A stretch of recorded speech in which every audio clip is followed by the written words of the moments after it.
Qué bueno poder estar en este día en la iglesia, ¿sí? Porque si ayer tuvimos una noche buena, es decir, aquella que tuvieron los pastores, que fueron anunciados y dijeron, vayan a ver, pero al día siguiente los pastores salieron corriendo a hablar a todo mundo de lo que habían visto, de las buenas nuevas de salvación. Y creo que lo pertinente es estar en la iglesia, porque el celebrado, el conmemorado es Cristo Jesús, el Rey de Gloria. De hecho, el día viernes nosotros tuvimos un lindo tiempo de compartir con la familia de la fe, de alabar, exaltar el nombre de Dios, con la alabanza, con el coro, con el teatro. Y me acordaba del informe que tenían o que tenían que dar aquellos dos ángeles que miraban 2000 años después cómo estaban celebrando la Navidad. Si es que lo hicieron similar, con un mismo sentir, con una misma actitud, con un mismo propósito como el que tuvieron los pastores, como el que tuvieron los magos de Oriente, o como el que tenía Herodes. De tal manera que en esa perspectiva de mirar cómo va el mundo, y dentro del mundo cómo va el cristiano.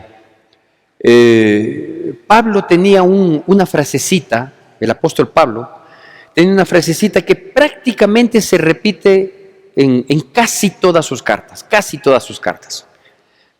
Todas las estructuras de las cartas de Pablo tienen una sintonía, ¿sí? Es decir, comienza con un saludo exaltando a Cristo Jesús, invitando, exhortando a los hermanos, que eran los beneficiarios, los receptores de esa carta, a que permanezcan firmes en el Señor.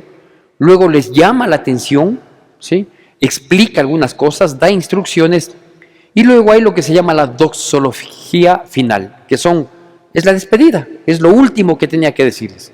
¿Cuál es la frase que Pablo ocupaba para en sus cartas llegar a este fin? Les decía, por lo demás, hermanos, ¿sí? Entonces esa frasecita, por lo demás, hermanos. Y creo que nosotros estamos en este punto, ¿sí? Estamos a menos de una semana de concluir el año. El próximo domingo, Dios mediante, ya es el 2023, ya será el 2023. Por eso digo, estamos en la doxología final, ¿sí? Por lo demás, hermanos. Pero antes de esto, Pablo en una de sus cartas, que es la que yo quiero que nos remitamos a ver, en una de sus cartas él hace una pregunta, ¿sí? Le pido por favor que vayamos a 2 de Corintios capítulo 13, le tenga ahí abierta, y ya vamos a ir a los versículos pertinentes. Después de que Pablo, esta es segunda carta de Corintios, ¿sí? Después de que Pablo había escrito una primera carta en la que trata de corregir un sinnúmero de situaciones que se venían dando con la gente cristiana en la ciudad de Corinto, ¿sí? Porque las cartas obviamente son dirigidas a los cristianos, no es dirigido a la ciudad como tal. Y hay una primera carta en la que uno se espanta de ver el comportamiento de esa iglesia. Hay una segunda carta que tiene un poco más de instrucción que de reprensión.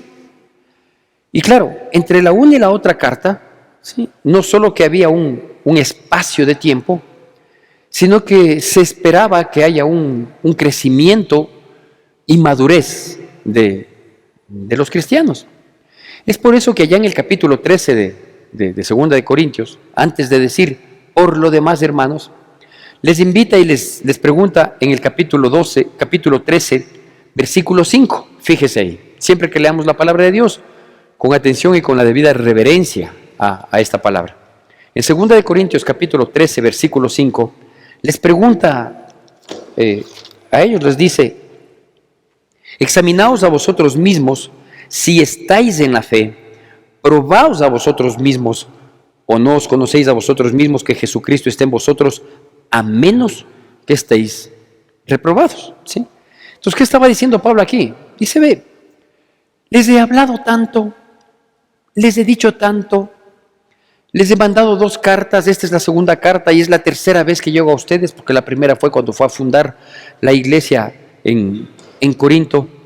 Y pensando en todo esto yo decía, Esta es la prédica del año 103, porque el año tiene 52 semanas. Y cada semana damos 2 mensajes, el del domingo y el que subimos los días jueves, ¿sí? Entonces, si es que nos falta solo una, que es la que saldrá Dios mediante el próximo día jueves, esta es la prédica 103. Y yo pensaba, digo, ¿qué nomás se habrá dicho en 103 prédicas? 103 prédicas que van del año, con esta, ¿no? ¿Qué nomás se habrá dicho en 102 prédicas? Se debe haber impulsado cuando uno estaba bajoneado. La palabra debe haber sido un bálsamo en algún momento de nuestras vidas. Debe haber sido una dirección, una instrucción para poder continuar o para tomar una decisión. Debe haber sido un aliciente cuando estábamos bajoneados. También debe haber sido una exhortación invitándonos a cambiar tal o cual actitud. Han habido prédicas que se dirigían exclusivamente a una actitud, a tratar de corregir una actitud, o a tratar de motivar a que adoptemos tal o cual posición en la vida como cristianos. ¿Cuántas advertencias nos habrá dado Dios a lo largo de 102 prédicas? No tengo idea, pero creo que deben haber sido muchas, ¿sí? ¿Cuántas veces nos propuso, por ejemplo, Dios que dejemos el orgullo y que demos paso al perdón y a la misericordia? ¿Cuántas veces a lo largo de este año Dios no solo que nos habló a través de una prédica, a través de su lectura bíblica, a través de sus devocionales, sino que nos habló a través de las circunstancias? ¿Cuántas veces Dios nos quebró? ¿Cuántas veces Dios nos permitió en su soberanía que entremos entre la espada y la pared para aprender a buscarle a Él? Y a lo mejor sí le buscamos. Y con seguridad, si es que le buscamos, Dios nos dio una salida. Y después que nos dio la salida, ¿mantuvimos esa condición de buscarle siempre o fuimos alivianando la situación? Digo, ¿cuántas veces a lo largo del año Dios nos impulsó a que seamos solidarios, generosos de corazón, como suelo decir yo, preocupados los unos por los otros? ¿Cuántas veces Dios a lo largo de este año nos dijo, ¿sabes qué? Pasa la página de ese sentimiento que te está haciendo daño, que no puedes sostenerlo, aunque tengas justificaciones, aunque tengas sobradas razones, pero por favor, pasa la página. ¿Y cuántas veces a lo largo del año, y creo que muchas más desde el rinconcito que tenemos allá, es decir, de las prédicas que salen los días jueves, nos impulsó a que seamos fieles, firmes y perseverantes? ¿Sí? Ven a la iglesia, asiste, no solo nos sigas por YouTube, sé parte, súmate, ven acá, ¿sí? Por eso es que antes de dar las recomendaciones finales, Pablo, que son las que yo me quiero tomar para darle las recomendaciones finales a usted, no para que lo ejecuten estos 5 o 6 días, no, sino para que sea una constante en nuestras vidas. Es necesario, y Pablo así lo considera, dice, examinaos a vosotros mismos, si es que estáis en la fe, o no te conoces a ti mismo. Estoy repitiendo el versículo, o no te conoces a ti mismo. ¿No sabías que Jesucristo está contigo? Pero a menos de que estés reprobado. Si estás reprobado, entonces obviamente Jesucristo no va a estar del todo contigo, ¿sí? Entonces digo, a estas alturas de la vida, uno se pone a pensar y dice, es verdad, ¿no? ¿Cuántas veces salí feliz con una respuesta de Dios? Dije, nunca más vuelvo a hacer eso. Y a la vuelta de la esquina, volví a hacer. ¿Cuántas veces el quebranto me llevó a entender y a comprometer mi vida para ir por un camino? Comencé a caminar en ese camino de la vuelta de la esquina, me cansé. Una de las cosas que nosotros normalmente nos cansamos es de hacer el bien. Porque siempre que hacemos el bien esperamos tener una retribución de bien. Porque se supone que uno siembra bien y tiene que cosechar bien. ¿Y quién ha dicho que la vida es justa? Nunca. Nunca, y menos ahora. Y mientras más avance el tiempo, tampoco lo será. Pero la Biblia nos dice que nosotros hagamos el bien, que no nos cansemos de hacer el bien, que sigamos ahí. Por eso quiero llegar al versículo 11 y 12, y le pido por favor que una vez más preste atención con la misma reverencia que amerita la palabra de Dios. Versículos 11 y 12 del capítulo 13 de 2 de Corintios, dice así, hago yo la palabra, hago yo la lectura y usted siga por favor con atención la palabra de Dios. Dice así, la frasecita de Pablo, típica, usted puede revisarlo en las cartas de Pablo, al final siempre esta palabra está ahí. Yo le imaginaba a Pablo hasta el gesto que él tenía, ¿sí? Y dice, por lo demás, hermanos, tened gozo, perfeccionaos, consolaos, sed de un mismo sentir y vivid en paz. Y el Dios de paz y de amor estará con vosotros. Saludaos unos a otros con ósculo santo. Eso le vamos a dejar para darnos el abrazo de fin de año. Lueguito, el ósculo santo, ¿sí? Digo, yo le imaginaba a Pablo inclusive con el gesto, ¿no? Dice, por lo demás, hermanos, o sea, dicho, ya les he hablado, ya les he dicho, ya les fui a visitar, ya he mandado una carta, ya mandé una segunda, ya me entero de los problemas, ya les guío cómo tienen que hacer, ya les digo que esto no hagan, ya. Por lo demás, ya, ¿sí? ¿Qué falta del año? Faltan 6 días, ¿sí? Y tenemos nosotros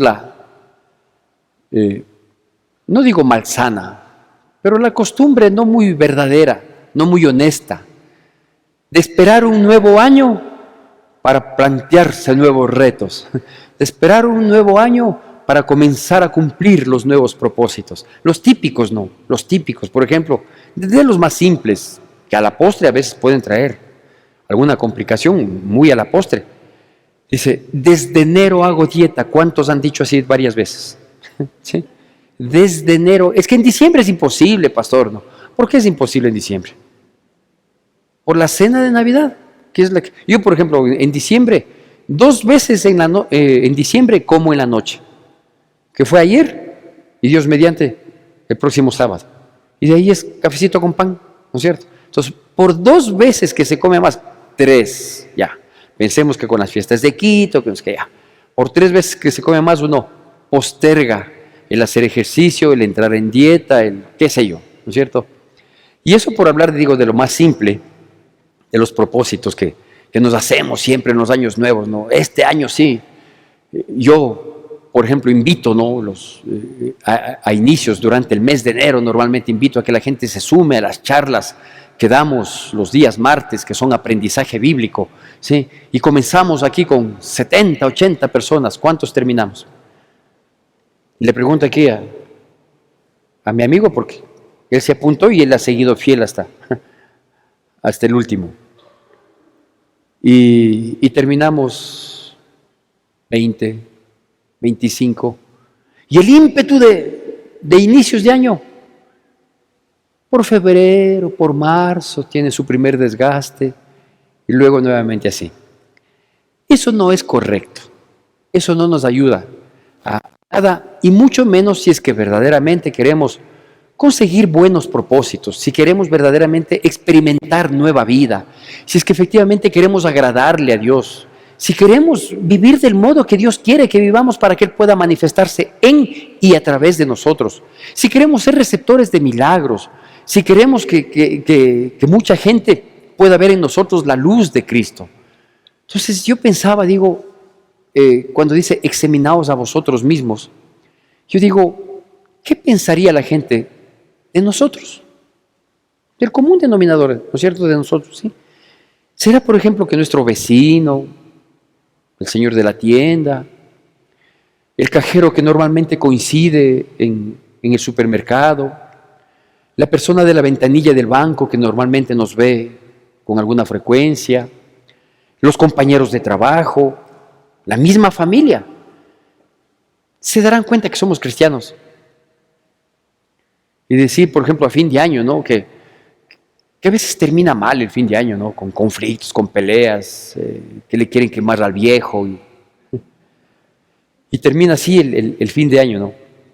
Que alguien diga, por ejemplo, ¿cómo no quisiera que vos seas marido como el señor cristiano que es marido de la Laurita? Sería lindo que digan eso, ¿no?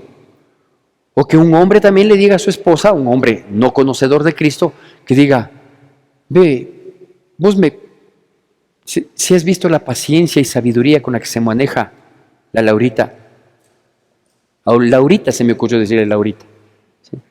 Digo, si has visto cómo es, o que la gente diga, ¿no? Sería lindísimo, por ejemplo, sí, dice, qué bonita familia es esa, que van a la otra iglesia, que van a la secta de los evangélicos, ¿sí?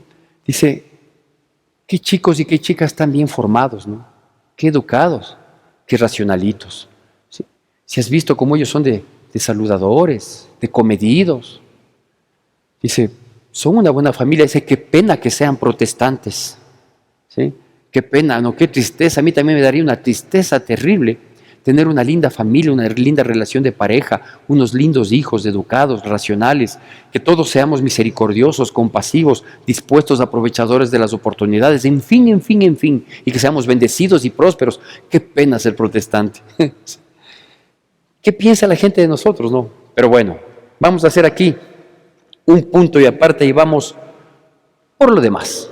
¿Sí? Yo le voy a cambiar la actitud, no le voy a decir ya por lo demás, sino por lo demás. Hagamos las cosas correctas. ¿Qué nos impulsa la palabra de Dios?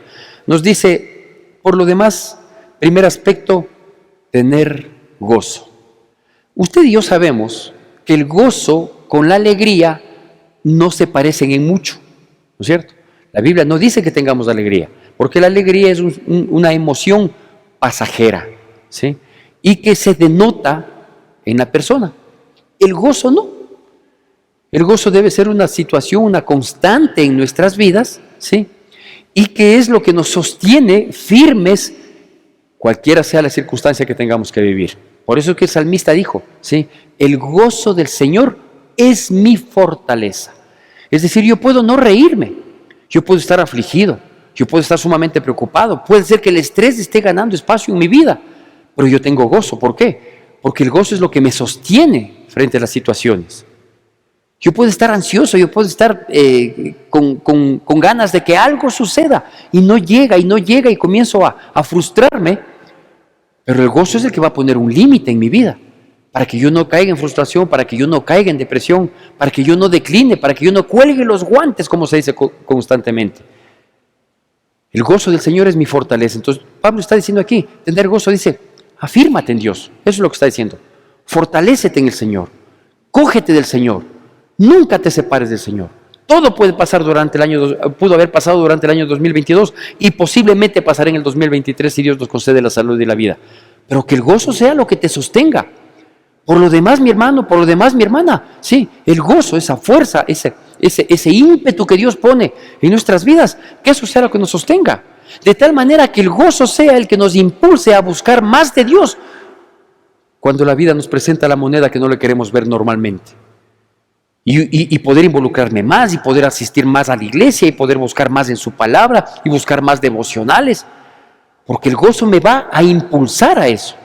Cuando yo no tengo el gozo del Señor, es decir, la satisfacción, la gratitud, el reconocimiento de Dios que yo debo tener en mi vida, ¿sí? El primer problema, me aleja, me aparta, no voy a la iglesia, se perdió la Biblia en la casa. Sí, no me acuerdo de orar, sino cuando le veo al pastor le digo, pastor, estoy pasando una situación, orará por mí, no, sí, claro, yo oro por usted, y usted está orando por usted. No, ahorita que le veo, a usted no le pagan por orar, pastor. No, no me pagan por orar, porque si me pagarían por orar sería millonario, porque yo vivo en oración. Ayer me salgo a comprar alguna cosa que faltaba acá en el supermercado de acá abajo. No doy el nombre porque sale en YouTube y creo que estoy haciendo propaganda. Y cuando regresaba me encuentro con mis consuegros y me quedé conversando un rato ahí, ¿no? Y 5 o 10 minutos que estaríamos conversando, hablábamos de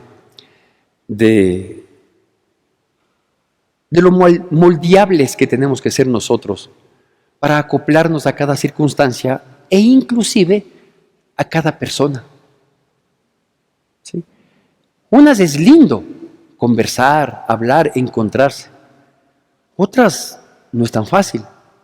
Y hay otras personas en las que verdaderamente tienen que aflorar nuestra paciencia, nuestra misericordia, la bondad, la mansedumbre, todos los frutos del Espíritu tienen que aparecer en nuestras vidas para saber manejar las situaciones. ¿Y qué es lo que nos impulsa? ¿Qué es lo que nos sostiene? Y coincidíamos, ¿no? A veces uno sí se desgasta, pero lo que nos sostiene es el gozo del Señor. Amén. Así que primer aspecto, tener gozo. El segundo dice, perfeccionaos. ¿Sí? No es tanto lo que la palabra aisladamente nos quiere decir, ¿sí? De que uno tiene que ir en camino de la perfección. No. Lo que nos está diciendo es que nosotros tenemos que mejorar constantemente. El perfeccionarse habla de una superación constante, no conformarse con lo que se es, con lo que se tiene o con lo que se ha logrado, ¿no es cierto? Porque si yo hoy hablo a una persona de Cristo Jesús y llega a los caminos del Señor, ¿sí? Eso no quiere decir, yo ya hice mi parte, no, uno tiene que seguir hablando, orando. El día de mañana hablamos a una persona de Cristo Jesús y no solo que no acepta, no solo que endurece el corazón, sino que a lo mejor nos insulta, nos habla, nos reprocha, nos juzga, nos señala y dice, pero si los evangélicos son así, pues, no decline, sea mejor cada vez. Pídale a Dios más sabiduría para saber cómo llegar a otras personas. Esta vez aparentemente fallé, pero vamos ahí, mejorando en todo. Si algún rato nos han dicho, como deben habernos dicho más de una vez, ¿no es cierto?, muy gentil, qué amable usted, qué gran persona, le agradezco un mundo, no se conforme con esas palabras, tratemos de ser mejor, ¿no es cierto? Si el día de mañana o pudimos en algún momento haber ayudado a alguien a decir, oiga, me salvó esto que usted hizo por mí, muchas gracias, que Dios le dé el cielo, así sabe decir la gente, ¿no? Como que Dios regale el cielo, está viendo, ¿quién saca la lotería para regalar el cielo? Sí, dice que Dios le dé el cielo, no se conforme con decir, como el diablo a veces pone en nuestras metas, dice, no, dice, yo soy un tipazo, o sea, qué buena gente. Ve la gente cómo es agradecida conmigo. No se conforme con eso. Perfeccionaos, mejore, sea más humilde, sea más sencillo, sea menos rencoroso, aprenda a perdonar, no juzgue a las personas, trate de entenderlas. Eso es mejorar, eso es perfeccionarse. Amén. Y esto, como el primer punto de tener gozo, debe ser una constante en nuestras vidas. ¿Cómo se llama este segundo punto? Este segundo punto se llama mejorar. Porque de eso se trata en la vida. Uno no puede estacionarse. Uno no puede decir, no, yo hasta aquí llegué. A mí no me gusta esa palabra. ¿Sí? Hay algunas palabritas que a mí no me gustan, ¿no? Ese de que yo hasta aquí llegué. Si les gusta bien, si no también, no me pidan más. No se compadece con un cristiano eso. ¿Sí? O la otra palabra que yo me molesta es, no puedo. No puedo. O sea, por favor, la palabra, que un cristiano diga, no puedo. A menos de que mismo esté, pero imposibilitado totalmente para que con las justas avance a decir, no puedo. ¿Sí? Nosotros tenemos que decir, sí puedo. ¿Sí? Y si no puedo, pues ya voy a aprender. Y si no puedo, ya voy a mejorar. Amén. Entonces, el segundo aspecto que dice es, por lo demás, perfeccionaos, mejorar, ser moldeables, tener el deseo permanente de superación. El tercer aspecto dice, consolaos. ¿Sí? Y nótese que no dice consolaos unos a otros. Habla de un autoconsuelo más bien, ¿no es cierto? No dice consolaos unos a otros. Sí hay otras porciones de la Biblia que dan a entender eso, pero esta no está en ese sentido. ¿Sí? Consolaos significa no tampoco una autoconmiseración, ¿sí? Sino tener la capacidad de reconocer los errores y hacer un firme propósito de enmienda. ¿Sí? Es decir, en este año yo no logré superar tal cosa. No sé si un vicio, quizás estén superados todos los vicios. Cuando hablo de vicios no estoy hablando solo de fumar, de tomar, de drogarse, ¿no? Sino del vicio de estar metido en el teléfono, metido en la tablet, metido en el YouTube, metido en las redes sociales. También es un vicio terrible que está enfermando a la gente. ¿Sí? El vicio de hablar mal de la gente. Hay gente que tiene una facilidad para para juzgar, para elucubrar, para criticar, terrible, ¿no? Entonces, superar esos vicios, y uno a lo mejor no lo logró. ¿Sí? A lo mejor, yo conocí hace algún tiempo y hace no mucho tiempo otra persona igual que decía: yo quisiera, pastor, dejar las novelas y dedicarme más a la palabra, pero no puedo. ¿Sí? A mí me pareció muy honesto, ¿no? O sea, qué tristeza, pero de todas maneras, qué honesto. Entonces, cuando dice aquí consolados, está diciendo: ve, reconoce con total honestidad lo que no lograste en este año, que te propusiste a lo mejor más de una vez, ¿sí? Y no lo lograste. ¿Cómo te consuelas? Diciendo: Señor, reconozco, te pido perdón, y ahora sí voy a poner todo de mi parte para cambiar. Quiere que le diga un aspecto, pero sin resentimientos, ¿verdad? Que después viene el ósculo santo. Pues que vaya que le bese a otro pastor. ¿Sí? ¿Sabe cuál es una de las cosas que debemos mantener siempre? Un propósito, siempre, todos los días orar por eso. Nuestro carácter. Nuestro carácter. ¿Sí? Principalmente de los que somos así medios malgeñudos, medios que todo nos molesta, de esos que creemos que solo lo que yo hago vale, lo que el resto hace siempre hacen mal, de esos que por cualquier cosa salimos de casillas. Entonces, consuélate, pero ¿sabes qué? Consuélate haciéndote un firme propósito, un propósito de enmienda real. Ponte metas, no inalcanzables, de a poco, para ir corrigiendo, para ir enmendando. La malcriadez en la infancia y en la adolescencia se transforma en necedad, en torpeza, en agresión, cuando vamos avanzando en edad. Por eso es que en esa partecita del carácter hay que ir cortando y cortando ya, ¿no? Y poniendo cartas en el asunto día a día, para que podamos cumplir el punto anterior, ¿no? Que es mejorar. Amén.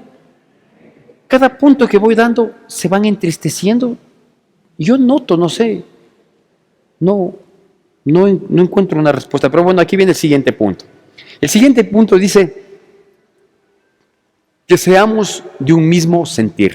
Ser de un mismo sentir. ¿Qué significa ser de un mismo sentir? Le voy a decir qué no significa para entender mejor. Ser de un mismo sentir no significa que todos pensemos igualitos, que todos tengamos un mismo criterio en todos los aspectos de la vida, que todos seamos de derecha o que todos seamos de izquierda, que todos seamos liberales o que todos seamos conservadores, ¿sí? Que todos seamos, hinchas de Argentina o que todos seamos hinchas de Francia. No quiere decir eso, porque eso sería fatal, ¿sí? Más bien lo precioso de la vida y del pueblo de Dios es la diversidad de criterios, de opiniones, de apreciaciones, etcétera, etcétera, con el respeto que debemos tenernos los unos por los otros, ¿sí? Entonces, ¿qué es de un mismo sentir? Un mismo sentir es que en los propósitos en común que tenemos y que se entiende que deben ser buenos propósitos, debemos sumar, debemos multiplicar, ¿no es cierto? Entonces, pastor, ¿cuál es el propósito que usted tiene para con la iglesia el próximo año y que ha tenido los años anteriores? Que la gente adquiera la costumbre de leer la Biblia y de ser enseñable por la Biblia. Por eso damos charlas los días martes, ¿sí? Entonces, ¿cuál sería mi propósito y mi deseo? Que la gente venga a las charlas, no solo de los domingos, a las prédicas del domingo, sino a las enseñanzas que se da entre semana. Ese sería mi propósito. Entonces, ¿qué tenemos que hacer? Ser de un mismo sentir, apoyar en esa causa, sumarme yo e invitar a otras personas. Y si le digo, vea, vendrá los días martes o los días que tengamos las células, que espero ya esta vez sí poder arrancar con las células, ¿sí? Entonces, es que yo no puedo porque no puedo movilizarme a esa hora y yo le paso viendo. Yo tengo carro, entonces ahí soy de un mismo sentir, porque voy empujando hacia el mismo lado, ¿no es cierto? Porque todos vamos en un mismo propósito, un propósito permanente del pueblo de Cristo, ¿cuál es? La santidad. Tenemos que procurar la santidad, esforzarnos por vivir en santidad. En toda nuestra manera de vivir tenemos que ser santos, desde la manera de pensar, desde las intenciones de nuestro corazón, hasta las palabras, las decisiones, las conversaciones, ¿sí? Y obviamente las acciones que nosotros tenemos. Entonces uno tiene que empujar hacia eso, ¿no es cierto? Porque si digo, ve, que en mi casa seamos todos santos, ya es un sano propósito y debemos ser de un mismo sentir. Pero si alguien dice, no, pero los chicos son jóvenes, las chicas son jóvenes, déjales nomás, ellos también, es la moda. Entonces, no estamos en un mismo sentir, no estamos en un mismo sentir. Porque si comenzamos a ser permeables, si comenzamos a ser permisivos en un propósito loable, bueno, de parte de Dios, ¿sí? Pero si queremos empujar todos en ese propósito y alguien no quiere empujar en ese propósito, ya no es de un mismo sentir. Entonces, ser de un mismo sentir es exactamente sumar y multiplicar y no restar y dividir. ¿Sabe cuándo nosotros en casa, por ejemplo, en las familias, dejamos de ser de un mismo sentir? Obviamente, insisto, con propósitos buenos, loables. Cuando cometemos errores de buena fe. Cuando nuestras decisiones son más sentimentales que racionales. Yo lo dije alguna vez hace muchísimos años. Toda decisión sentimental termina siendo mal tomada. Porque las decisiones deben ser pensadas, analizadas, razonadas, ¿sí? Antes que motivadas por una emoción o por un sentimiento. Así que seamos todos de un mismo sentir. ¿Cuántos quieren ir conmigo juntos en pos de la santidad? Empujemos para ese lado. Dejemos de hacer las cosas que hacíamos, dejemos de ver las cosas que nos contaminan. Dejemos de dar más tiempo a lo que nos afecta que a lo que nos edifica. Amén. Seamos todos de un mismo sentir. Y por último dice, ya vamos al ósculo santo, tranquilos. ¿Sí?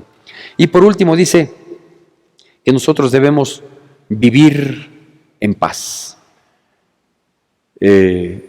Cuando hacíamos el sorteo del amigo secreto con mi familia, que ahora hay esos sistemas en el celular, ¿no?, que nos toman los mail a todos y luego dice, en tu mail te va a llegar quién es tu amigo secreto, ¿sí?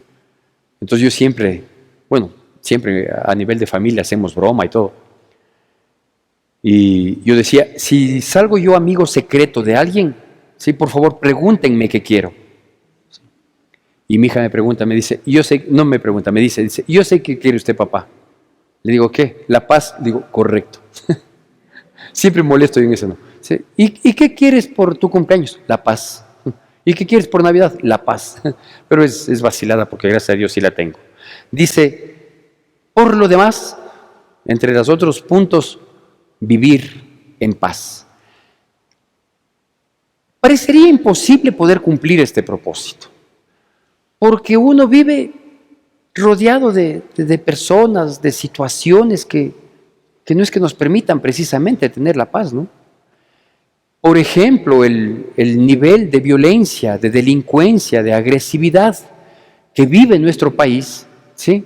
Y que a nosotros no está al alcance ponerle una solución, ¿no es cierto? O sea, ¿cómo vivo en paz cuando sé que uno sale a la calle y puede regresar sin celular, sin billetera o no regresar con vida? Porque la delincuencia está así. ¿Cómo puedo vivir en paz cuando sé que hay toda una empresa del narcotráfico con un brazo extendido ejecutor que se llama sicariato y que va en aumento tristemente en nuestro país? No puedo vivir en paz. ¿Cómo puedo vivir en paz con tanta injusticia y envidia que existe en el mundo? No puedo vivir en paz. ¿Cómo puedo vivir en paz con mi mujer, pastor? ¿Sí? Si usted supiera cómo es, ¿sí? Entonces, es difícil vivir en paz con su mujer, ¿sí? Yo vivo en paz con la mía. Imagínense lo que sería querer vivir en paz con la suya, ¿sí? Entonces, definitivamente no está hablando de ese aspecto porque no está a nuestro alcance. ¿Cómo vivo en paz cuando hay jueces que liberan a cabecillas de delincuencia, como sucede en nuestro país todos los días, ¿no? ¿Cómo vivo en paz? La Biblia dice que en cuanto dependa de nosotros, estemos en paz con todos. ¿sí? Romanos 12:18 exactamente dice así: en cuanto dependa de vosotros, estar en paz con todos. Dos aspectos son claves para poder vivir en paz. El primero, tener paz interior. Uno no puede llegar a vivir en paz, ¿sí?, si uno no tiene paz interior.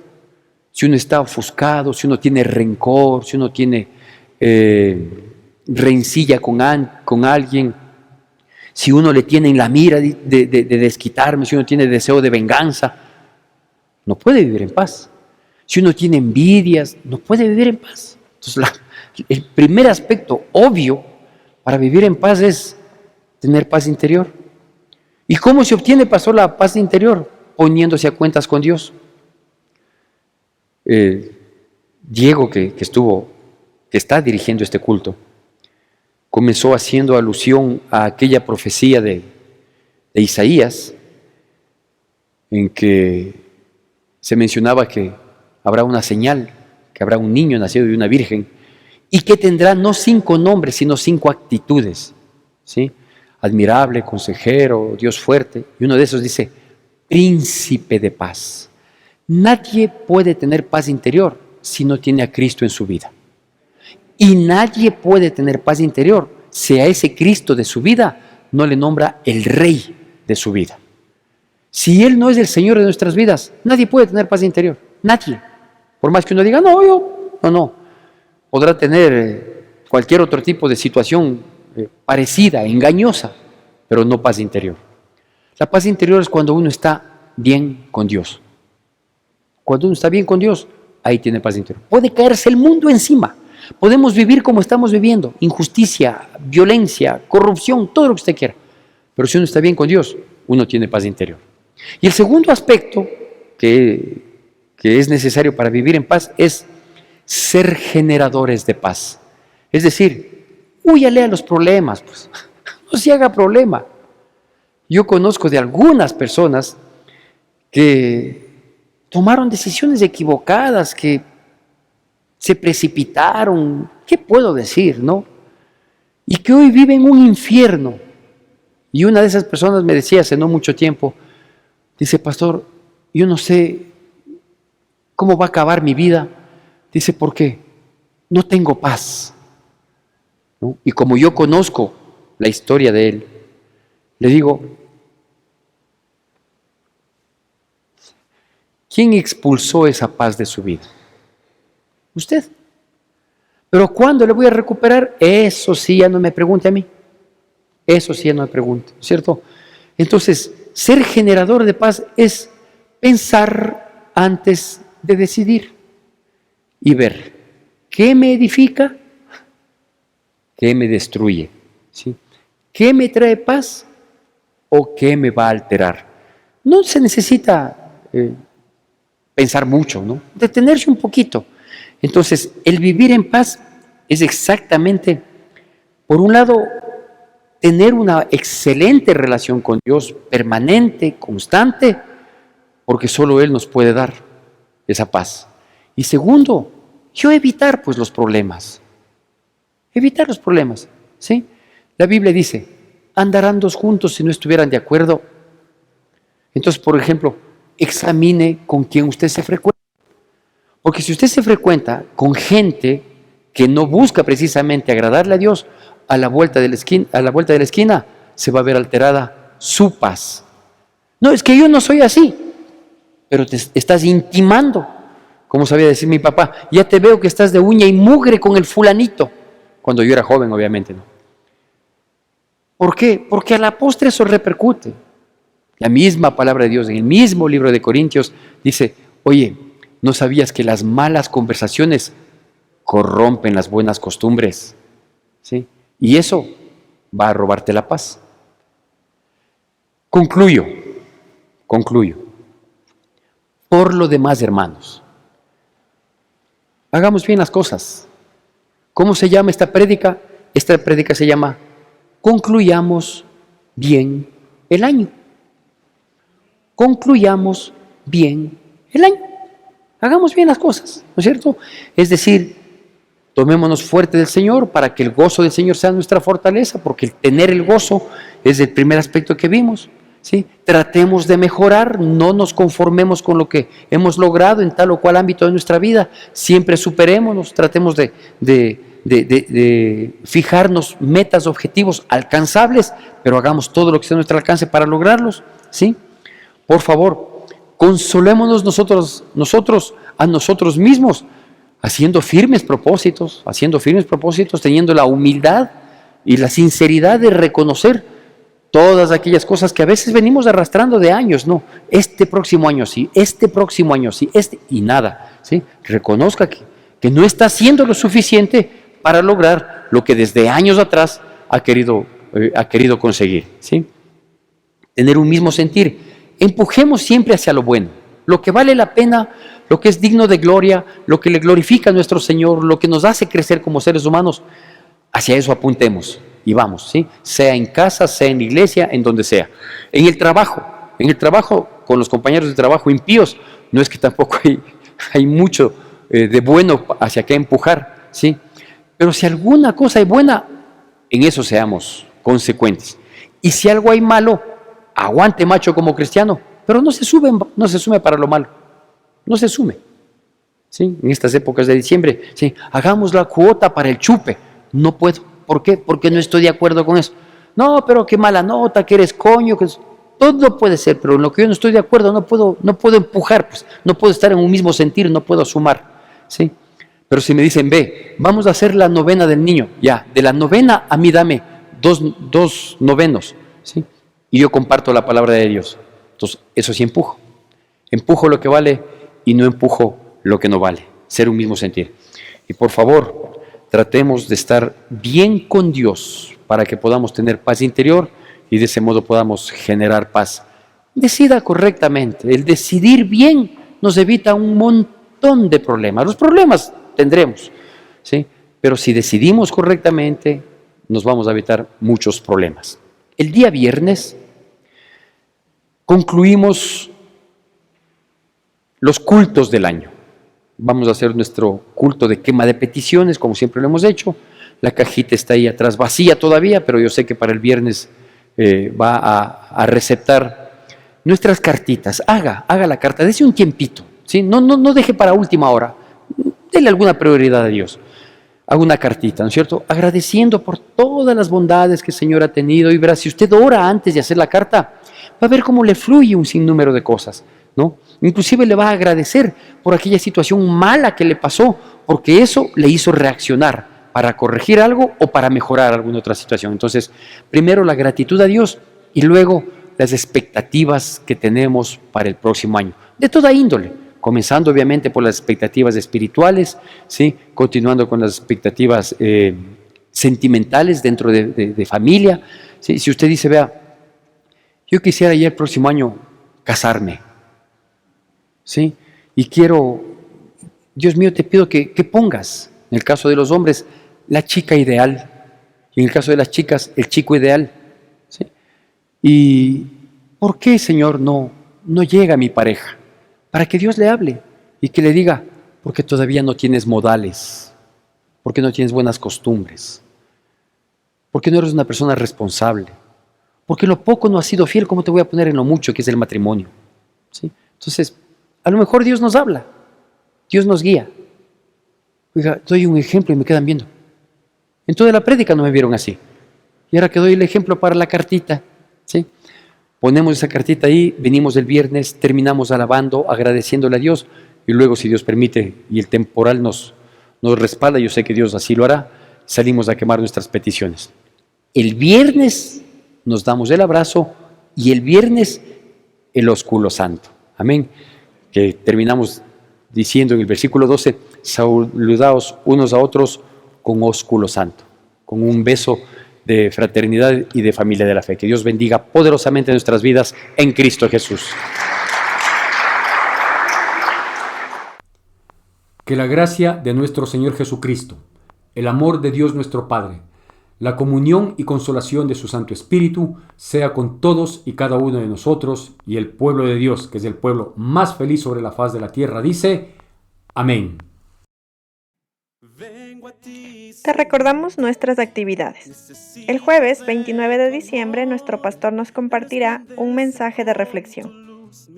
El viernes 30 de diciembre tendremos nuestra reunión de fin de año a las 7 de la noche. Reuniones presenciales el domingo 1 de enero a las 9:15 y 11 de la mañana. Seguimos en oración todos los días a partir de las 9 de la noche. Tu donación es importante para sostener la obra de Dios. Puedes realizar tus aportes en la cuenta de la Iglesia Evangélica, Centro de Adoración Cristiana, o acercarte a las oficinas de la Iglesia. Gracias por acompañarnos. Hoy levanto a ti mis manos y te alabo.